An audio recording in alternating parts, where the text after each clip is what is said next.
Logical problems. Next question है, first statement हमें ये दिया गया है कि ड्यूरिंग द पास्ट ईयर, मैंने आपको क्या कहा, नेम्स को तो हमेशा बस फर्स्ट लेटर से करो, इसको जे मान लेते हैं, इसको एस मान लेते हैं और इसको डी। तो कहा जा रहा है कि जे सा मोर मूवीज देन एस, तो जे जो हो जाएगा वो ग्रेटर देन एस हो जाएगा, ठीक है। फिर क्या कहा जा रहा है कि एस सा फीवर मूवीज देन डी, मतलब एस जो है उसने डी से कम मूवीज देखी है। तो डी से कम मूवीज देखने का मतलब ये हुआ कि S is less than D हो जाएगा। तो यहाँ पर क्या था कि जे ने भी एस से ज़्यादा मूवीज देखी थी और डी ने भी एस से ज़्यादा मूवीज देखी थी, मतलब ये बन गया, ठीक है। अब ये एक लाइन में हम स्टेटमेंट नहीं ले सकते, मैं दोबारा से समझा देता हूँ। जे ने जो है एस से ज़्यादा मूवीज देखी, तो वो तो मैंने लिख दिया कि जे इज ग्रेटर देन एस, और एस ने डी से कम मूवीज देखी, मतलब डी ने भी एस से ज़्यादा मूवीज देखी, तो वो मैंने अलग से लिखवा दिया, क्योंकि यहाँ पर तो एस लेस देन डी लिखूंगा वो थोड़ा सा कंफ्यूजिंग लगेगा आपको, इसीलिए मैंने ऐसा लिखा। अब थर्ड स्टेटमेंट की तरफ गौर से देखना है। कहा जा रहा है कि डेरन सा मोर मूवीज देन जोश। तो अब ये क्वेश्चन फिर से वैसा ही आ गया, इसको ना हम गलत मान सकते हैं ना सही मान सकते हैं, क्योंकि जो रिलेशन बन रहा है वो दो अलग रिलेशन है। दोनों रिलेशन जे और डी दोनों एस के साथ एसोसिएटेड है, लेकिन जे और डी का हम कोई अंदाजा नहीं लगा सकते कि डी ने जो है जे से ज़्यादा मूवीज देखी है या कम देखी है। हमें सिर्फ इतना दोनों स्टेटमेंट में बताया गया था कि जे ने भी एस से ज़्यादा मूवीज देखी और डी ने भी एस से ज़्यादा मूवीज देखी, लेकिन ये तो बताया ही नहीं कि जे ने ज़्यादा मूवीज देखी है ओवरऑल या डी ने ज़्यादा मूवीज देखी। तो इसका मतलब कि ये जो स्टेटमेंट है ये भी हमारे पास, ये थर्ड स्टेटमेंट जो है कि डी सा मोर मूवीज देन जे, ये हमारे पास अनसर्टन हो जाएगा, ना इसको हम सही कह सकते ना गलत कह सकते हैं। तो वंस अगेन हमारे पास क्वेश्चन नंबर 8 का जो आंसर है वो भी क्या आ रहा है, अनसर्टन आ रहा है, हम अंदाजा नहीं लगा सकते इसके बारे में क्लियरली। नेक्स्ट क्वेश्चन में स्टेटमेंट 1 है कि R veg less than F, तो R veg less than F है, लेकिन इसको हमेशा ग्रेटर देन फॉर्म में लेके तो अच्छा हो जाएगा। तो R veg less than F है तो F less than is greater than R हो जाएगा, इस तरह लिख लेंगे। सेकंड है कि R weighs more than B, तो आर का जो वेट है वो बी से ज़्यादा है, तो हमारे पास रिलेशन बन गया, ये वाला रिलेशन ज़्यादा आसान होता है।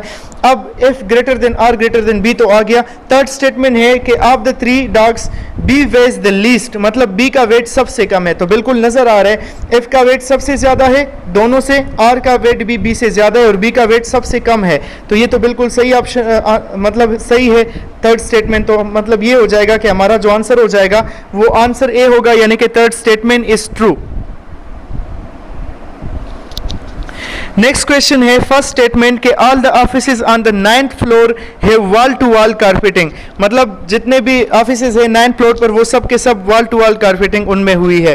फिर कहा जा रहा है सेकंड कि no wall to wall carpeting is pink, मतलब कोई भी वॉल टू वॉल कारपेटिंग जो है वो पिंक नहीं है, किसी और कलर की होगी।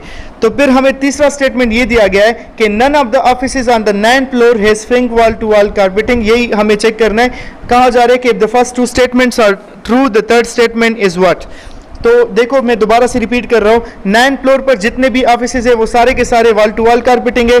ये भी बताया गया है कि कोई भी wall to wall carpeting pink नहीं है, तो इसका मतलब ये हो जाएगा कि 9th फ्लोर पर जितने भी ऑफिसेज होंगे वो हमारे पास क्या होंगे, वो पिंक वॉल कारपेटिंग नहीं होंगे, मतलब वॉल टू वॉल कारपेटिंग उनमें से कोई भी पिंक नहीं होगा, क्योंकि ये हमें क्लियरली स्टेटमेंट 1 और स्टेटमेंट 2 से अंदाजा हो रहा है। पहले स्टेटमेंट में ये कहा जा रहा था कि 9th फ्लोर पर सारे के सारे offices wall to wall carpeting है, सेकंड स्टेटमेंट ये थी कि कोई भी wall to wall carpeting pink नहीं है। तो चूंकि 9th फ्लोर पर सारे offices wall to wall carpeting है और कोई भी wall to wall carpeting pink नहीं है, तो मतलब थर्ड स्टेटमेंट बिल्कुल सही हो जाएगा। तो हमारा जो ऑप्शन है वो ऑप्शन नंबर ए हो जाएगा, यानी कि ट्रू, ये हमारा आंसर हो जाएगा। नेक्स्ट क्वेश्चन, इसमें हमें कहा जा रहा है कि class A has higher enrolment than class B, मतलब ए की इनरोलमेंट बी से ज्यादा है। फिर कहा जा रहा है सेकंड स्टेटमेंट कि class C has a lower enrolment than class B, मतलब क्लास बी की इनरोलमेंट फिर सी से ज़्यादा है, क्योंकि सी की इनरोलमेंट बी से कम है, तो हम इसको बी ग्रेटर देन सी लिख सकते हैं।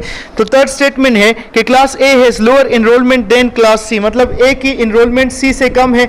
इस स्टेटमेंट के को अगर देखा जाए जो हमने रिजल्ट डिराइव किया तो इसके मुताबिक ए की इनरोलमेंट तो सबसे ज़्यादा आ रही है, A is greater than B greater than C है, तो ए की इनरोलमेंट सबसे ज़्यादा है। तो ये जो थर्ड ऑप्शन स्टेटमेंट है कि क्लास ए की enrolment less than class C है, ये बिल्कुल गलत है। तो हमारे जो करेक्ट ऑप्शन होगा वो ऑप्शन बी हो जाएगा, यानी कि फॉल्स। तो लॉजिकल प्रॉब्लम्स पर जो टाइप ए है उस पर तकरीबन 11 क्वेश्चंस कर लिए हमने। आपको अंदाज़ा हो गया होगा कि किस तरीके से ये सॉल्व होते हैं। फिर इंशाल्लाह अगली वीडियोस में मैं इसके और टाइप्स के क्वेश्चन भी करवाऊंगा और उस पर भी आपको समझाऊंगा कि कम से कम टाइम में उसको कैसे सॉल्व किया जाना चाहिए।